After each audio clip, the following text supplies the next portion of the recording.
Bonjour, je m'appelle Federico Montagno et aujourd'hui je vais vous raconter quelques anecdotes de chocs culturels que j'ai vécu.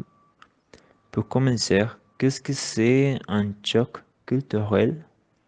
Selon l'Internet, le concept culture shock a été défini pour la première fois par l'anthropologue canadien Kalervo Aubert en 1960. Un choc culturel, c'est la désorientation ressentie par une personne confrontée à un mode de vie qui ne lui est pas familier. Il peut être éprouvé lors de la visite d'un pays étranger, face à l'immigration, lors d'un changement de milieu social ou simplement un différent mode de vie. Mais bon, par rapport aux anecdotes, je n'ai pas eu la chance de voyager beaucoup, mais quand j'étais plus jeune, je me rappelle que je suis parti en vacances aux États-Unis et pendant ce séjour, j'y étais et j'ai visité les Chinatown.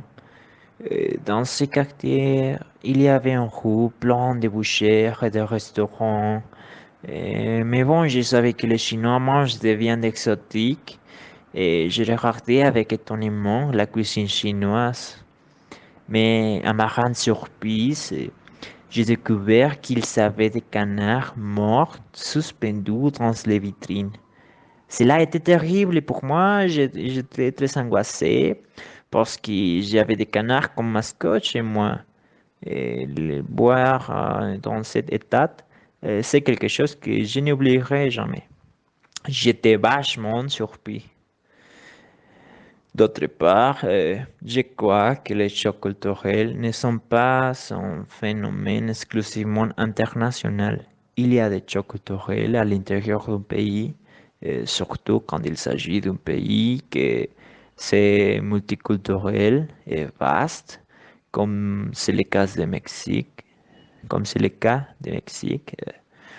Et par exemple, je suis originaire du nord du Mexique, plus précisément de Baja California Sur, qui forme une péninsule avec Baja California. Et à cause de l'université, j'habite maintenant dans la ville de Mexico, et dans le centre du pays. Mais à Baja Sur, chez moi, nous avons une manière de parler très particulière. Et les gens de la capitale ont une manière de parler très fleurie. Pour le dire d'une façon, quand je suis arrivé ici, j'habitais à Iztapalapa. Et pour aller à l'université, je devais prendre le bus. Et je prenais le bus à ma ville natale pour aller au lycée. Et je le prends tous les matins et je pensais, ah, ça sera très facile, je l'ai déjà fait 1000 fois. Mais la ville de Mexico, c'est différent. À part des bus, il y a aussi des combis, des microbus, des métros, les métrobus. Tout de coup, je dois établir mon itinéraire pour prendre un combi. Et puis, c'est un bus qui passait par Mexicalcingo. Et je dois changer de ligne du métro, etc. Tout cela a été très différent pour moi. Et les choses que je trouve banales sont différentes à la capitale. Ce que je veux dire, c'est que le mode de vie, c'est complètement différent. Et ici, à la capitale, et des choses quotidiennes comme aller au supermarché, aller à l'école ou au travail. Et tout cela est une expérience que je n'ai jamais vécue en Provence. Au Provence, pinche. À la fin, tout cela influence notre vision du monde et crée ce choc culturel. Lorsque nous nous rencontrons face à face, c'est très perceptible. Surtout par notre façon de parler, mon Dieu, les barrières linguistiques entre Mexicains me semblent très drôles. Il y a une chanson très célèbre appelée Chilanga Banda, dans laquelle ils chantent en dialecte chilango. Chilango, c'est une façon d'appeler les gens qui habitent à la ville de Mexico. Et, dans cette chanson, il y a des phrases comme Chambeando de chafirete, me sobra chupe y pachanga, que je ne comprenais pas à mon arrivée.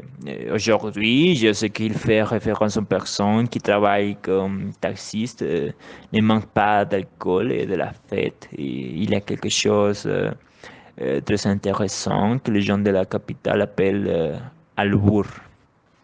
Je ne sais pas comment je le peux traduire, mais c'est comme donner un double sens à ce qu'ils disent. Normalement, ce double sens, c'est sexuel. Les Chilangos peuvent faire un albur avec une facilité, sûrement. Et vous ne vous rendez même pas compte qu'ils se défendent. J'avais l'habitude de parler avec certains des mots que les gens de la ville de Mexico ne comprennent pas. Comme par exemple, pour faire référence à mes groupes d'amis, j'ai dit palomilla et ici ils disent banda.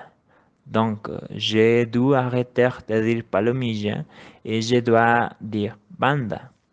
Je vais au marché et je demande de la tomate. Ils me donnent tomatillo parce qu'il s'appelle tomatillo tomate et le tomate que je connais, c'est jitomate. Mais bon, je sais que cela n'est pas un gros problème, tout cela me plaît, car je suis confronté à une réalité différente de la mienne.